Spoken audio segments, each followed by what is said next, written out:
Right before we jump into this preview of the Nikon D7200, if you haven't signed up for the Fronos Photo email list, you can do so. Click this box. We'll take you over to the website where you look for the orange box, put your name, email address in it, hit send it, and I will send you a free guide to capturing motion in low-light situations. Jared Polin, FronosPhoto.com, and this is a preview of the Nikon D7200 camera, where I'm going to give you my thoughts and ideas and who I think it's for, as well as running through the specs. So let's get to the specs right now. 24.2 megapixel DX sensor with no OLPF.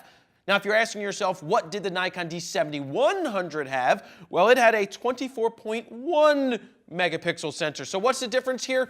0.1 megapixel. Not a big deal so much there. It still shoots at 6 frames a second, 7 frames a second in 1.3x crop mode. So in crop mode, you're getting 1 extra frame per second. Now, where they did make a change here is that the processor is 30% faster, meaning you will get 18 14-bit RAW files in a row, opposed to 6 in the D7100. You also will get 100 JPEGs inside. I don't remember what the old one was. I think it was 35 or something, but you'll get 100 JPEGs in a row. Now, it has a 3.2-inch screen. Basically, it's the same body as before. Same as the D7100, same screen and all.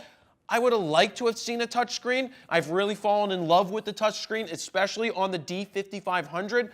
I just love playing with the touchscreen. It's just really, I think it helps my workflow as a photographer, but still 3.2-inch screen, 51-point autofocus system, EV up to -3, meaning that helps in low light situations with your autofocusing. 15 cross-type sensors, that's better. You know, cross-types are better than just autofocus sensors. Now, I don't understand how Canon has 63 cross types in their 7D Mark II, and Nikon somehow doesn't have, say, 39 cross types or more. I really don't know the reasons behind that, but maybe somebody could shed some extra light on that.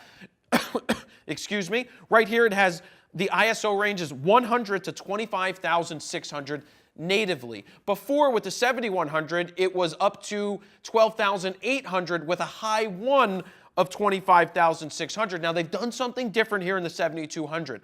It has an H1 mode and an H2 mode, except they only shoot black and white. So 51,200 in black and white and 102,400 in black and white. Now, that's extreme for a DX sensor. Remember that. Now, on to some of the video things. It will do 1080 at 60 frames a second only in 1.3x crop mode. So that means that any lens that you put on it there, you're going to multiply it by 1.3 times on top of already that 1.5 time crop mode. At least I think so. That's how it works. But it's magnifying it even more. But you're still getting 1080 at 60 frames a second. So even though you're using a smaller portion, it's still 1080. You're not losing quality when you do that. It also does 1080 at 2430 and the normal settings that it does there. Let's see.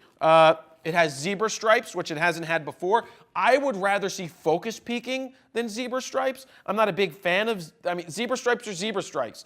Focus peaking, though, which will help you focus where you need to focus, is more important than zebra stripes. So Nikon, get on that, get that going. Let's see. Exposure smoothing plus auto ISO for video is a great feature. I've used it in the D4S. That actually didn't have the exposure smoothing. It just had the auto ISO. But for example, if I was to be in a garage shooting a video, then the garage door opens and we walk right outside, the ISO and exposure would generally go smooth. But you still lock in your manual settings. You lock in your 1/50th of a second if you're shooting at 24 frames a second, and you lock in your aperture, and the only thing that it's going to change is your ISO.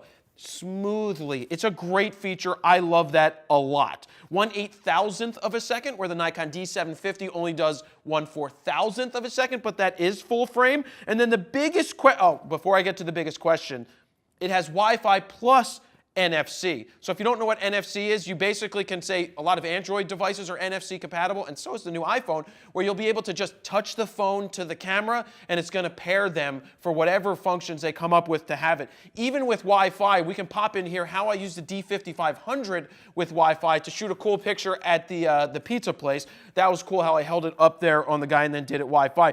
The biggest question I will ask is, will it be recalled?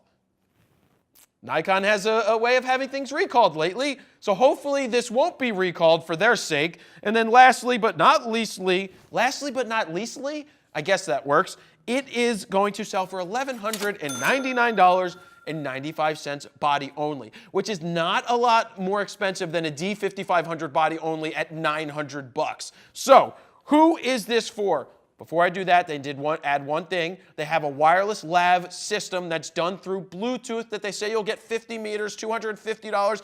I'd be interested to check this out to see how it works, but not sure that it's going to be the quality that I'm looking for. But that's just a guesstimate on the specs that they told me about. So who is it for? That's what you people want to know. And by you people, I mean you people out there interested in this camera. If you have a D7100, you're probably not going to dump it and buy this camera. It doesn't make that much sense to do it. The D7100 was fantastic. I hated the D7000 personally. I have one. Hated the focus issues that I had with it. The 7100 was one of the sharpest cameras that I used. The D7200 is going to be great for people that are shooting sports. Going to be great for people that are looking to do video as well. It's just a very well-rounded camera. Now, if you're looking between this or a Canon 7D Mark II, that's up to you deciding on what system you want to go with. That 7D Mark II, we have a full review probably over here, which you can click to see the real-world review that we did of that. So you can see if that's a camera for you, but that is more expensive than this camera. So I don't think that this is a direct competitor, but this is a very, very nice camera. Lots of frames per second, great ISO capability, going to be good for concerts, going to be good for portraits, going to be good as a starting point if you put good glass on it, because glass is the most important thing that you can do for any camera body, whether it's Nikon, Canon, Sony, Olympus, whatever it is. That's what I have to say. So that is where we're going to leave it. That's a preview of the Nikon D7200. We'll get our hands on it to do a real-world review as well as a free user's guide, which we will be putting together. So thank you guys for watching. Jared Polin, FroKnowsPhoto.com. See ya. So I hope you liked that preview of the Nikon D7200. If you like videos and you like photography and learning, please go ahead and subscribe right here on YouTube so you can get the latest videos as they go live. And to see a real-world review of the Canon 7D Mark II, you can go ahead and click that up here just to check that one out.